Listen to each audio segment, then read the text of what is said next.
curriculum associates, really when we start talking about humanity, especially as it applies to intervention, right? And we typically think of 3 tiers of intervention, right? Tier 1 was everybody, Tier 2 is a little more specified, and Tier 3 is the most at need. And we typically focus on Tier 3 the most, and those students typically have the most at risk.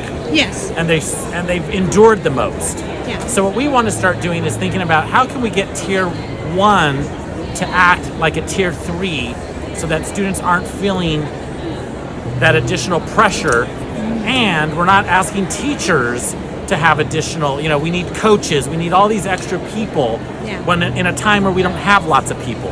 Yeah. Okay, so let's think of a world where we could do more of that work at a Tier 1 level with the regular classroom teacher. And that's really where I think curriculum associates and iReady in particular excel. Because what we do is we give teachers manageable information for just the right time of intervention or acceleration.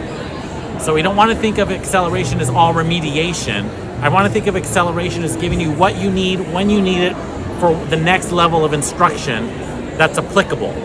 Yeah. Does that make sense? Yeah, because all the humans are not the same. Right. Yeah, but, all the humans are different. But everybody in a classroom wants to be the same. Right? Yeah, I know, that's not working. No, but when you're working in a classroom, all the kids want to be at the top level, right? Everybody wants to be successful. Yeah.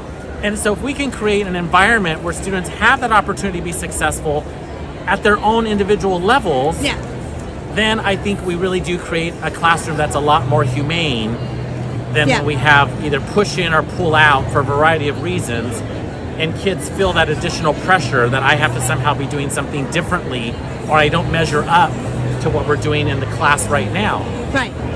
Here's what I think is so fire.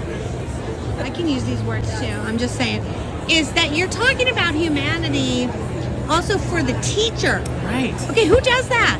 Right? A lot of times we do that. Yeah, you do that. We want to do that. A lot of times leaders are like, Lola, here's some more stuff to use, teacher, and then they run off. No. Before they can be a good instructional leader has to model what they expect their teachers to be able to do. And it requires a good instructional leader to understand all the nuances of what they're asking their teachers to do. Right. So I, as a former principal, made sure that I always knew what resources I was asking my teachers to utilize, how to use them, and I would model that all the time with them when I would release them to go supervise other teachers or co-teach, so they could work together to see how these tools can be helpful in their classrooms. Yeah. But that required me to have additional knowledge to know those tools and resources. And I think that's what we have to expect of our instructional leaders, to be able to do that level of detail. Yeah, all these leaders. Yeah, I'm on that mission too, David.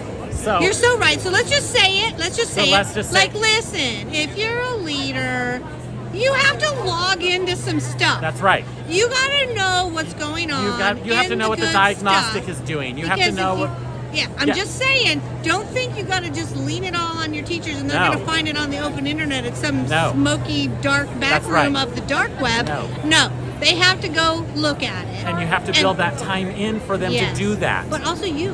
Right. As a leader. You have to build that time. Yes. You have to make it a priority. So let's just say this as well, is that what you've also just said is that you have a focus also on the humanity of the teacher, and that is the attention that the leader needs to have. Listen, stop just throwing programs at them. That's right. Make sense of the good software. That's right. Are we saying that together now in unison, David, me and you? Make good sense of the software.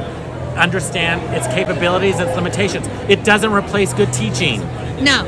Right? Or the teacher. Right. But it certainly makes the teacher's job way easier. Of course it does. Okay, so that's what it should be doing. You should be balancing good software, doing a lot of the heavy lift so that your teacher is still smiling. That's right. Otherwise, they're giving you the finger, basically, at the end of the day. And not only the teachers are smiling, didn't say that, but the students should be smiling. I'm just saying. Because everyone should be able to have some level of success that previously was unattainable. The teachers experience success because their students are being successful. Right?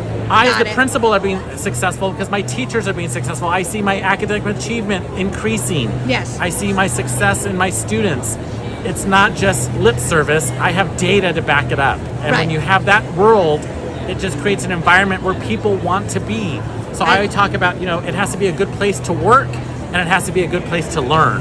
Right. And it requires good leadership in order to do that by having good resources like we provide to be able to make those informed decisions and choices to know some things have to go. Weed the garden, right? We talk about that all the time. We add and add and add, and we never take anything out. Good leaders know I need to weed out the things that aren't working, put into place the things that are working, and put into place all the systems that are necessary so that my teachers can have success. I love it. I love it. Good job. Okay. Thank you, David. You're Been welcome, awesome. LeiLani.